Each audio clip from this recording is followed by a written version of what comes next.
नमस्कार विद्यार्थी मित्रांनो, मागच्या व्हिडिओमध्ये आपण वर्गीकरण या घटकातील शब्द हा उपघटक अभ्यासलेला होता। चार शब्द दिलेले असतील तर 3 शब्दातील साम्य ओळखून 14 वेगळा शब्द ओळखणे याविषयीची आपण माहिती बघितलेली आहे। आज आपण त्यातीलच पुढचा घटक बघणार आहोत, संख्या। अर्थात वर्गीकरण या घटकामधलाच असल्यामुळे मागच्या व्हिडिओमध्ये जे नियम सांगितलेले होते तेच नियम याला सुद्धा लागू होतात। या ठिकाणी आपल्याला मात्र 4 संख्या दिलेल्या असणार आहेत। त्या 4 संख्यांपैकी 3 संख्यांमध्ये साम्य ओळखायचं आहे, ते साम्य चौथ्या संख्येमध्ये नसेल म्हणजेच तो पर्याय आपला वेगळा असेल, गटात नसणारं ते वेगळं पद असेल तर आपण प्रत्यक्ष या संख्या घटकासाठी कोणती माहिती आपल्याला आवश्यक असणार आहे त्याविषयी मी थोडक्यात आपल्याला माहिती सांगतो। यामध्ये पहिला घटक जो आपल्याला माहीत असणं आवश्यक आहे तो म्हणजे आपल्याला वर्ग पाठ असणे आवश्यक आहे। वर्ग, घन हे देखील आपल्याला पाठांतर असणं आवश्यक आहे। त्याचप्रमाणे कमीत कमी 1 ते 100 पर्यंतच्या ज्या मूळ संख्या आहेत त्या मूळ संख्या आपल्याला माहीत असणं आवश्यक आहेत। 1 ते 14 पर्यंतच्या ज्या कसोट्या आहेत त्या कसोट्या आपल्याला माहीत असणं आवश्यक आहे। या गोष्टी आपल्याला प्रामुख्याने यामध्ये आणि प्राथमिक 4 क्रिया बेरीज, वजाबाकी, गुणाकार, भागाकार त्यासुद्धा आपल्याला यामध्ये कराव्या लागणार आहेत। ही माहिती जर आपल्याला या घटकासाठी येत असेल तर हा घटक आपल्याला सहज समजणार आहे। प्रत्यक्ष काही उदाहरणांद्वारे आपण बघूया की संख्या या घटकावर कशा पद्धतीचे प्रश्न विचारले जातात। पहिलं उदाहरण आपण बघूया। उदाहरण आहे, गटात न बसणारे पद ओळखा। 142, 165, 187, 132। आता यामध्ये आपण जर व्यवस्थित निरीक्षण केलं तर आपल्या लक्षात येईल की या ठिकाणी आपल्याला काय दिलेलं आहे तर 1 अधिक 5 म्हणजे पहिला 1 आणि 5 त्यांची बेरीज मध्यभागी 6 दिलेली आहे। त्याच पद्धतीने इथं सुद्धा तेच केलेलं आहे। इथं काय केलेलं आहे, 1 अधिक 7 त्यांची जी बेरीज आहे ती मध्ये 8 दिलेली आहे। या ठिकाणी आपल्याला दिसते 8 दिलेली आहे। इथं सुद्धा 1, 5 यांची बेरीज 6 दिलेली आहे। त्याच पद्धतीने या ठिकाणी सुद्धा 1 आणि 2, 1 अधिक 2 यांची बेरीज 3 येते आणि ती 3 जी आहे ती मध्यभागी दिलेली आहे। पण आपण जर पहिली संख्या जी आहे ती बघितली, 142 दिलेली आहे। आपण याच पद्धतीने जर केलं 1 अधिक 2 बरोबर 3, इथं 3 आहे मात्र प्रत्यक्षात इथं मध्ये संख्या दिलेली आहे 4, म्हणजेच आपल्याला हे वेगळं पद या ठिकाणी दिसत आहे। पुढील उदाहरण आपण बघूया।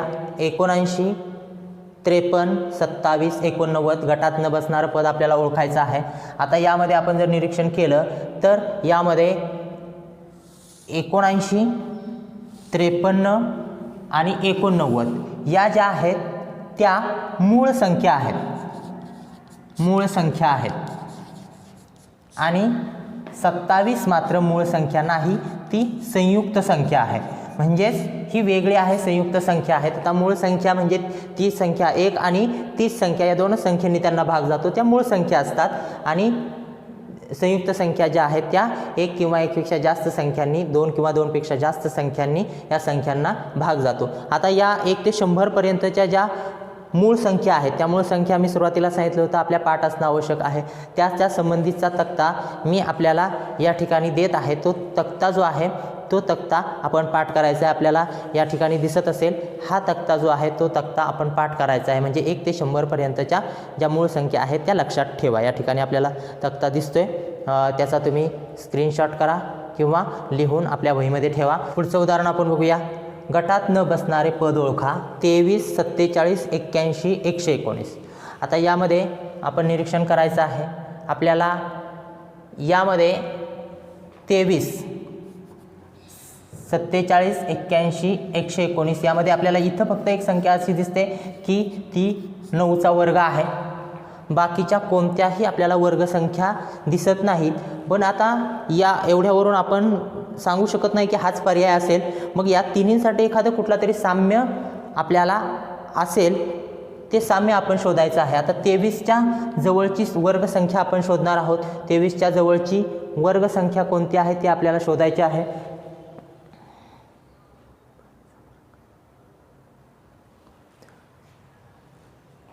तेवीसच्या जवळची जर वर्गसंख्या शोधली तर ती आपल्याला 25 मिळते।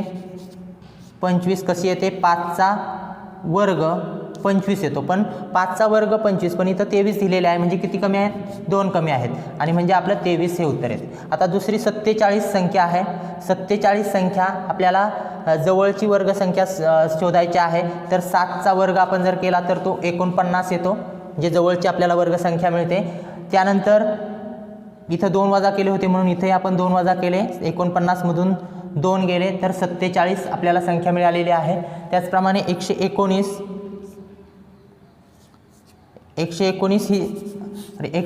ही संख्या मिळवण्यासाठी आपल्याला जवळची वर्गसंख्या शोधावी लागेल. मग 11चा वर्ग जर आपण केला तर 11चा वर्ग आपल्याला 121 मिळतो. त्यामधून आपण 2 वजा केले तर 119 हे आपल्याला उत्तर मिळतं. म्हणजे तिन्हींमध्ये आपल्याला साम्य आढळलं. वर्ग केलेला आहे आणि त्या वर्गसंख्येतून 2 वजा केलेले आहेत आणि मग आपल्याला 5चा वर्ग 25 केला, त्यातून 2 वजा केले 23 मिळाले. तर 7चा वर्ग केला 49, त्यातून 2 वजा केले 47 मिळाले. त्यानंतर 119 हे वर्ग कसे केले आपण तर जवळची वर्गसंख्या जी आहे ती शोधली आणि त्यामधून 2 वजा केले. 11चा वर्ग केला 121, त्यातून 2 वजा केले 119 आपल्याला मिळालं. म्हणून आपला या ठिकाणी 81 हा जो पर्याय आहे तो वेगळा आहे, कारण इथं पूर्ण वर्गसंख्या आहेत, बाकीच्या पूर्ण वर्गसंख्या दिलेल्या नाहीत. पुढचं उदाहरण बघूया. गटात न बसणारे पद ओळखा. वर्गमुळात 64, वर्गमुळात 16, वर्गमुळात 169, वर्गमुळात 256. आता आपल्या लक्षात आले असेल वर्गमूळ आहे, त्यामुळे आपण पहिल्यांदा यांचं वर्गमूळ काढून घेऊया. इथं 64चं 8 वर्गमूळ येईल. त्यानंतर इथं 4 वर्गमूळ येईल. त्यानंतर या ठिकाणी 13 हे वर्गमूळ येईल. या ठिकाणी 16 हे वर्गमूळ येईल. आपले वर्ग मी सुरुवातीला सांगितलं वर्ग घन हे पाठ असणं आवश्यक आहे. आता पहा 8, 4, 13, 16 यांचं निरीक्षण करायचं आहे. आपल्या लगेच लक्षात येईल की 8, 4 आणि 16 या संयुक्त संख्या आहेत. तर 13 जी आहे ती मूळ संख्या आहे आणि त्यामुळं 13 आता 13 म्हणजेच कशाचं आपण वर्गमूळ काढलं आहे 169चं, म्हणजे आपला वेगळा पर्याय वेगळं पद जे आहे ते पर्याय क्रमांक 3 येणार आहे 169. पुढील उदाहरण आपण बघूया. गटात न बसणारे पद ओळखा. 729, 512, 216 आणि 243. आपण निरीक्षण केल्यानंतर आपल्या लक्षात येईल की ठिकाणी आपल्याला घन दिलेले आहेत. 729 हा 9चा घन आहे, 512 हा 8चा घन आहे, 216 हा 6चा घन आहे. म्हणजे या ठिकाणी आपल्याला घन दिलेले आहेत, पण 243 ही कशाचा घन आहे का? आपले जर घनपाठ असतील तर आपल्या लक्षात येईल की हा कोणत्याही संख्येचा घन नाही, म्हणून ही घनसंख्या दिलेली नाही. म्हणून पर्याय क्रमांक 4 जे आहे ते आपला उत्तर येईल, कारण बाकीच्या 3 ज्या आहेत त्या कुठल्या तरी संख्येचा घन आहेत, पण ही मात्र घनसंख्या नाही.